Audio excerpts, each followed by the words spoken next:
So you've tried to speed up your clip in Premiere and it's just not working. Either your subject sounds like they're a chipmunk or they sound like they're a robot. So here's a fix that I found inside of Adobe Audition. Here's how to do it. So in my specific example, I want my clip to stop at 1 minute and 29 seconds. My kind of hard and fast rules around this is that you don't increase the speed by more than 10%, and you have it in the range of 8 to 10 seconds. Because if you get faster than that, I think it becomes really obvious that it's been sped up. But that might not matter to you. But let's get into it here. What I would usually do is that I would export the clip as its own audio file. So in this case, I'll go to export, and I want to export an MP3 version of this file. And the next thing that I'm going to do is open up Adobe Audition. And once Adobe Audition is open, I'm going to go over to File, New, Multi-track session.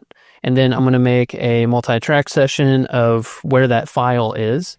All right, and now I'm going to bring in that MP3 that I exported out. So in this case, here's that MP3. I'm going to drag it in here. And then I'm going to move my playhead over to the 129 second. And I'm also going to zoom the selected track. This is also Shift / just to make it a little bit bigger. So again, I'll go to the 129 second mark. You can also type it in down here, but I'll hold Shift just to make sure it's right on it. There we go.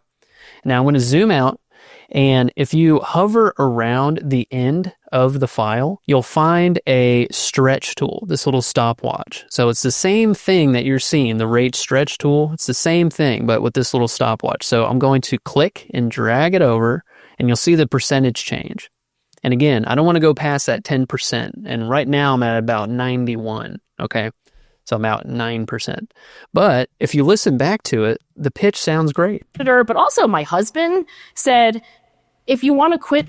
Awesome. That's exactly what I want. Why can't this happen in Premiere? I don't know.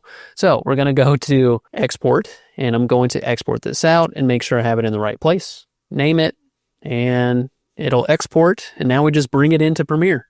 So I'll bring it in. Let's go ahead and line this up. Here's my file. You can see it's clearly shorter, which is a good sign. It's what we want. And I'm going to make sure that like my first second or two, or it's usually like a few frames off, but then you can now shrink the size with the rate stretch tool. So I'll do the rate stretch, which is under, you might have ripple delete, but if you just press R, it'll go to the rate stretch tool, and we're going to stretch it right to where we want it, which is at that 129 mark. Let's go ahead and compare. First one. Too much to let you quit on a bad one. Not what we want. Let's try that new one from Audition. Too much to let you quit on a bad one. Not bad. Let me know if you have any more questions. Thanks for tuning in.